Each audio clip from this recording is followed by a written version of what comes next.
उनको ये अनुभव हुआ कि जब शिव की कथा इतनी आनंदमयी है और जब मेरी राघवेंद्र सरकार की कथा प्रारंभ होगी तो वो कितनी आनंदित करने वाली होगी।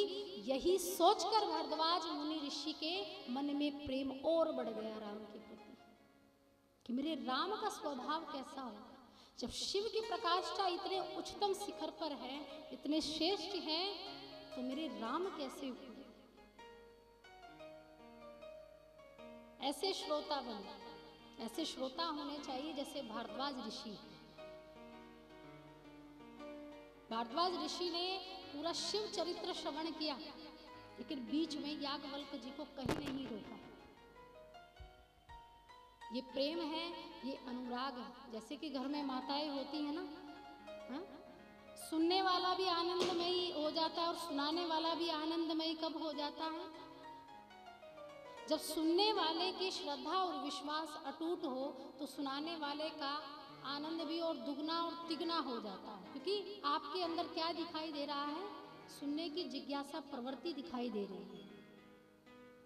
जैसे कि घर में माताएं होती हैं, जब आप भोजन बनाती हैं, कोई मेहमान आता है तो बड़े अच्छे से भोजन तैयार करती हैं, थालियां लगाती हैं बड़े प्यार से और इंतजार करती हैं कि कब मेहमान आएगा और कब उन्हें परोसेंगे। रोटियां भी गरम गरम बनाती हैं, साथ साथ बनाएंगे ताकि ठंडी ना हो जाए।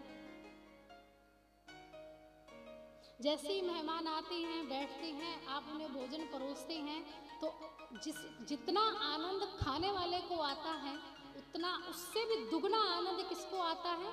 परोसने वाले को आता है, खिलाने वाले को आता है। और आज वही आनंद भारद्वाज ऋषि और याज्ञवल्क्य जी को आ रहा था। प्रश्न क्या किया था? महाराज, ये राम जी कौन है? मुझे राम जी के बारे में बताइए। लेकिन यहाँ शिव चरित्र सुना दिया याज्ञवल्क्य जी ने और अब वो कथा प्रारंभ करने जा रहे हैं राम जी की। आज भारद्वाज ऋषि को पता चलेगा कि राम जी कौन है। तब याज्ञवल्क्य जी इसी घाट से, अब ये कथा कल कहाँ गई थी? ज्ञान घाट, पावन भूमि, जहां पर श्रोता है माता पार्वती और वक्ता है महादेव। बरगद के वृक्ष के नीचे कैलाश की भूमि पर एक वृक्ष है बरगद का, देखा होगा बरगद, जिसको वट भी बोलते हैं। एक व्रत आता है वट सावित्री, सुना होगा आपने वट सावित्री व्रत। ये व्रत होता है पति की दीर्घायु के लिए रखा जाता है, नारियां रखती हैं, महिलाएं रखती हैं, तो उसमें बरगद की पूजा की जाती है। और शास्त्रों में ये माना गया है कि बरगद की आयु सबसे ज्यादा लंबी होती है, इसलिए उसकी पूजा की जाती है। ये व्रत किया जाता है कि जितनी आयु बरगद की है उतनी आयु मेरे पति की भी हो, इसलिए ये व्रत रखा जाता है। और जो वट वृक्ष है वो विश्वास का प्रतीक है। किसका प्रतीक है? विश्वास का। और आज उसी विश्वास की छाया में महादेव जी राम नाम के ध्यान में मगन होकर बैठे। आज मन में विचार कर रहे हैं कि आज किसी को राम कथा सुनाने का मन कर रहा है, कोई सुयोग्य श्रोता मिल जाए तो बड़ा अच्छा हो जाए। माता पार्वती भगवान के समीप आई। आज माता पार्वती के मन में राम कथा सुनने की इच्छा है और महादेव जी भाप गए ये बात कि आज श्रोता सती नहीं होगी, आज श्रोता पार्वती होगी।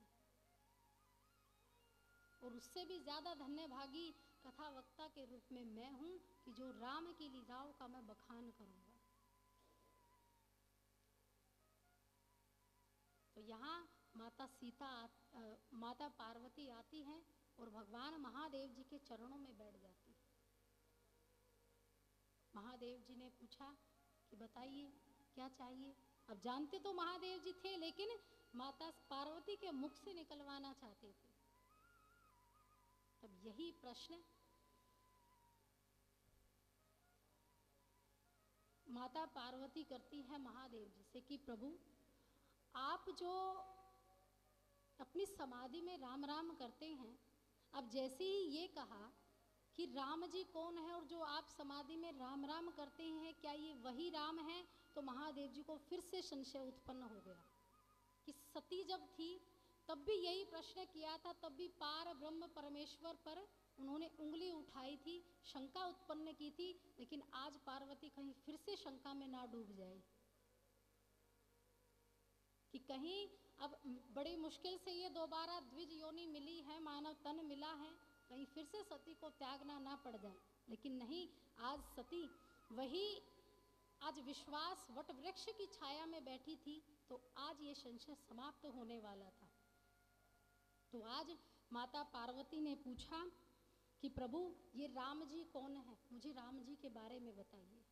तब क्या कहते हैं गोस्वामी जी चौपाइयों के माध्यम से, और कैलाश की पावन भूमि पर बड़ी शांत मुद्रा में बाबा विराजमान हैं और बाबा तुलसीदास कहते हैं, परम रम्य गिरिवर कैलाशु, परम रम्य गिरिवर पैलाशु, सदा जहाँ शिव उमा निवासु, सदा जहाँ शिव उमा निवासु, तेहि गिरि पर बट बिट विशा, नित नूतन सुंदर सब काला, एक बार तेहि तर प्रभु गवही, तरहु विले की उर अति सुख ही, निज कर डारी नार पिछाला, बैठे सजही शंभु कृपाला, पार्वती भल अवसुर जानी, गई शंभु पही मातु भवानी, जानी प्रिया आधरु अति कीना, बाम भाग आसनो हर दीना, बाम भाग आसनो हर दीना, बाम भाग आसन हो दीना। जब माता पार्वती भगवान शिव के समक्ष हृदय में ये कथा चल रही है, वही कथा आज मुझे सुना दीजिए।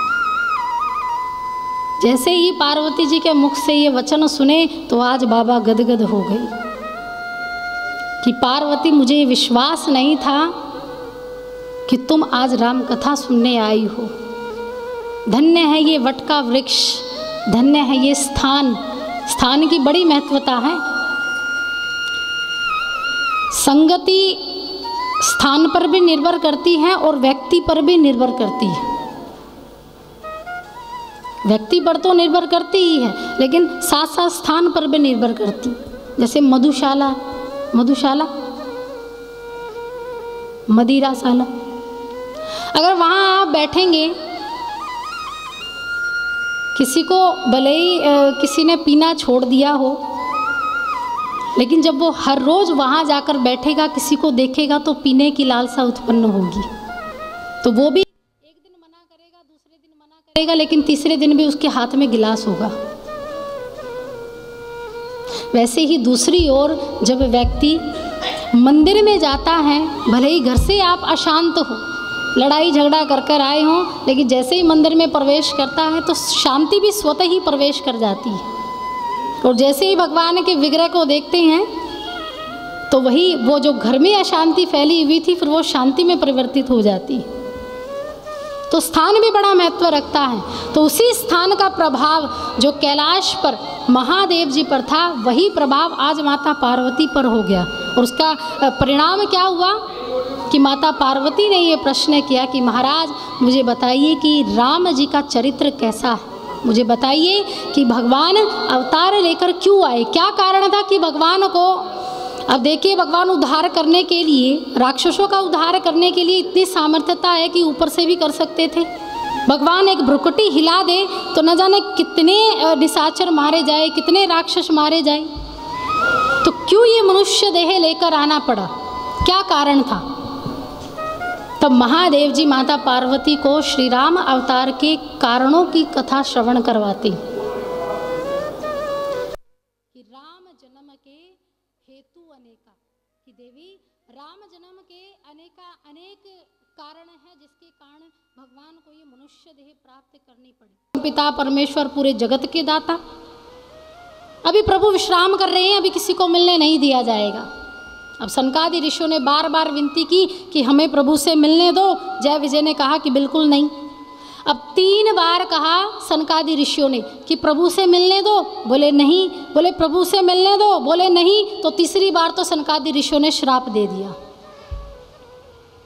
अब ब्राह्मणों को जब क्रोध आता है तो श्राप भी बड़ी जल्दी देते, और श्राप तुरंत फलित हो जाता है। इसलिए हर युग में समाज में ब्राह्मण का एक विशेष स्थान है, पूजनीय है, वंदनीय है। तो वही ब्राह्मण जब द्वार पर आए, भगवान से भेंट नहीं हुई, दर्शन नहीं हुए, तो जय विजय को 3 योनि तक, यानी 3 जन्म तक असुर योनि प्राप्त होने का श्राप दे दिया। अब जैसे ही श्राप मिला तो भगवान दौड़े दौड़े आए। भगवान ने पूछा कि क्या हुआ? जय विजय ने कहा कि प्रभु क्षमा करें, आप ब्राह्मणों को मनाइए, इन्होंने हमें असुर योनि प्राप्त होने का श्राप दे दिया, अब क्या करें? भगवान श्री हरि विष्णु सनकादि ऋषियों के चरणों में गिर गई, ब्राह्मणों के चरणों में। ये दुनिया साष्टांग और दंडवत प्रणाम करती है नारायण के सामने, लेकिन नारायण भी प्रणाम करते हैं ब्राह्मण को। ये उस ब्राह्मण का ही प्रभाव था कि श्री सुखदेव मुनि ने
पार्वती ने कहा, अरे देव कहाँ भागे जा रहे हो, कथा जरा थोड़ी आराम से तो सुनाओ कि नारद जी ने क्या किया था।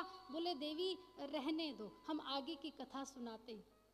बोले नहीं महाराज, हमें अपने गुरु की कथा सुननी है कि नारद जी ने ऐसा क्या किया था। जरूर भगवान ने गलती की होगी। क्या कहा पार्वती ने कि मेरे गुरु ने गलती नहीं की होगी, जरूर नारायण ने गलती की होगी, इसलिए उनको मानव बनना पड़ा, राम बनकर आना पड़ा। देखिए ये होता है विश्वास अपने गुरु के प्रति, कि नारायण को गलत ठहराया है आज माता पार्वती ने, जबकि अपने गुरु को सर्वश्रेष्ठ और उत्तम माना है, कि मेरे गुरु ने गलती नहीं की होगी। गलती किसने की है? भगवान ने की होगी, इसलिए श्राप मिला है। फिर हाथ जोड़कर माता पार्वती ने कहा प्रभु वो कथा भी सुना दीजिए। तब कहा देवी सुनो अपनी गुरु की कथा। अब नारद जी क्या करते हैं? वीणा, ये देखिए नारद जी क्या करते हैं, हाथ में वीणा ली और श्रीमन नारायण नारायण हरि हरि श्रीमन, सब गाइए, श्रीमन नारायण नारायण हरि हरि श्रीमन नारायण हरि हरि भजमन नारायण नारायण हरि हरि भजमन नारायण नारायण हरि हरि। ओ तेरी लीला सबसे न्यारी न्यारी हरि हरि, तेरी लीला सबसे न्यारी न्यारी हरि हरि श्रीमन नारायण नारायण हरि हरि श्रीमन नारायण नारायण हरि हरि श्रीमन नारायण नारायण हरि हरि श्रीमन नारायण नारायण हरि हरि।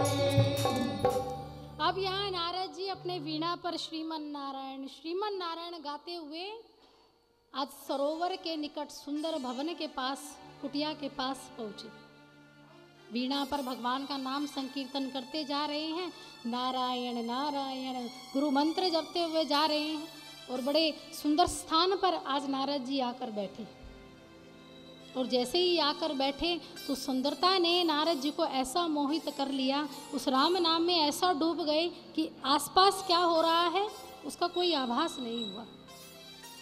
अब जैसे ही लंबी समाधि नारद जी ने ली, मंत्र जाप करने लगे, पूरा आकाश गूंजने लगा मंत्रों से, तो वहाँ इंद्र को चिंता होने लगी। इंद्र को चिंता हुई कि ये नारद जी तपस्या करने बैठा है, जरूर मेरी गद्दी को हड़पेगा, जरूर मेरी कुर्सी को लेगा, जरूर ये इंद्रासन पर बैठने के लिए योग साधना कर रहा है, तपस्या कर रहा है। अब इंद्र आए दौड़े दौड़े, खूब कोशिश की नारद जी के